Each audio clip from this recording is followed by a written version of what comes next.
And again, scouting out kind of from Grant Cardone 10X, who has my money. I met 2 event planners that specialize in children's birthday. That was another reason why I bought the Chloe a couple weeks ago. Networking nonstop on Facebook with local communities, Austin entrepreneurs, Dallas entrepreneurs, Houston, and just kind of building my connections through that. All right, yeah, $4,500. What you paid for the booth, and then how long ago you paid that? In January, right? So you made your money back already. Right. We're at 14,000, so that's 14% of the way to the goal of 100,000.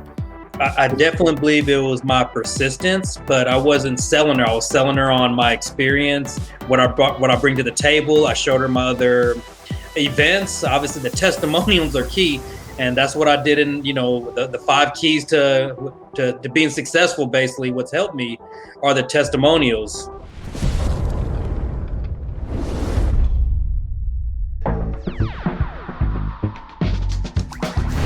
We wanted to do a sales script for you to show you guys what to say whenever you speak to your leads or you're contacting venues to do partnerships. So Innoscent at, what did we just hit 19,000 now? Yes. So just hit 19,000 on Photo Booth Boss if you following us. If not, go look at it on YouTube. Leave us a comment so that we know that you watched it, okay? So when you get a new lead, let's say you get a new lead, let's start with that one. That was the most common. So what do you Right. So typically most of my leads have come from Facebook, and it's through direct message. And what I like to do is I'll never give the price up front. The first thing I do is I give them content from either my YouTube page or Instagram or Facebook. And so when they're texting how much, I'm asking a question: where's the event and how many hours? So that gives me time to get the material that I need, the content that I need to text it to them. So once I send them my YouTube content or a testimony, I kind of wait for their response. And if you're on Facebook or Messenger on iPhone, you can kind of see the squiggly lines to see if they're actually on there. So you know you got them engaged. Once I do that, then I ask them, what do you think? Yeah. And then you're normally going to get a really good response, like, wow, you do a great job. I like your work. You seem very professional. So I know I'm heading in the right track. Yep. And once I do that, then I'll send them my packages and I ask them, which one do you like? And when they tell me which one, then I give them the price list. Okay, so let's talk about that a little bit. So he sends them the YouTube videos first, okay? Now, most people don't have enough YouTube videos or not even doing YouTube at all. So that's the first mistake that you're making, okay? You can check out my top 5 photo booth owners mistakes video to learn more about that. So he sends the video, so the customer gets to see a testimonial, which is actually from an event, the photo booth, which is actually from an event, how it looks, and they get to see how Innoscent conducts his behavior and carries himself, okay? So that's building value. And when the person sees that, maybe they have a connection with him, or they're like, oh, I really want this guy. He seems very positive, he's energetic, he's gonna get there on time, the photo booth looks awesome, and you have a testimonial from a real customer, not just, anybody can put words on a page, right? You can just, right? Everybody's got fake reviews on their website, right? You can't fake a live video testimonial. I guess you can, but I mean, if you're at an event and you got your photo booth there, I mean, the event just happened, right? So he's sending that to the customer, it's building up the value, okay? Then he sends in the price afterward, okay?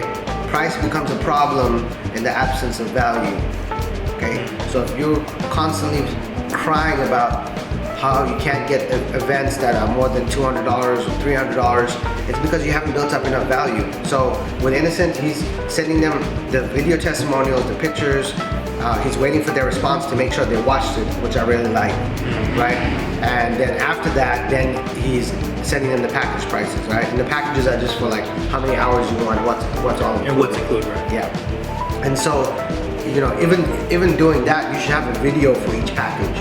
You know what I mean? And you should set up all your stuff, have a video, and say, hey, you know, this is the package A, it has this, and here's this package, you know, it has the stanchions, here's the stanchions, it has the red carpet, this is how the red carpet looks, and I'm gonna set it up, and this is all the props that I have. I spent $500 on props, double-sided, real thick, you know what I mean? So you have a video for each package, and then now you're just slamming them with the videos for that, okay? So people consume information Some people like to read, some people like pictures, some people like videos, okay? So you need to have all three for everything that you offer. And so you want to make sure to get that done. So, you know, that's something that you can work on, you know, to get that. But most people are not even doing that. You know, most people go right to the price, and then once you do that, I mean, there's nowhere to go but down from there. Right. You know what I mean? Just to add on to that, on one experience, you know, first thing we learned in sales in college was building that relationship. This person's about to, you know, give you anywhere from $500 up to $1,000. You need to bridge the gap. And one time that it really helped me was my best friend, he's Vietnamese, and I immediately knew that this woman was Vietnamese. If you remember that one I shared with you. Yeah. So before I even got to price or anything, the first thing I asked her was, hey, you don't mind me asking, where are you from? And I said, is it Vietnam and she said, of course, yeah, I'm from Vietnam, how'd you know? I said, oh, my best friend's Vietnamese. Then before I sent her pictures, content, or anything, I sent her pictures of me in Vietnam, hunting, you know, eating different kinds of food. Yeah, we did hunt rats. And so immediately she's, you know, that just livened her up. Disengaged her. Yeah, yeah, she knows that, oh my goodness, I can maybe trust him, or he's been from my motherland. Yeah. And immediately I was able to close her without even giving her any content, so. Yeah, so build that relationship, because if you just go straight to price, I mean, you're gonna get slaughtered, okay? The fact of the matter is, and it's a fact, that there's gigs out there that are 800, 900, 1,000, 1,500, okay? Not every gig, we understand that, and we're not saying everybody's gonna get it, right? And you'll get what you put out there, okay? What I mean by that is, you know, how does your website look? How does your photo booth look? Do you have enough videos and photos? Can you justify a $1,000 gig? Most people cannot.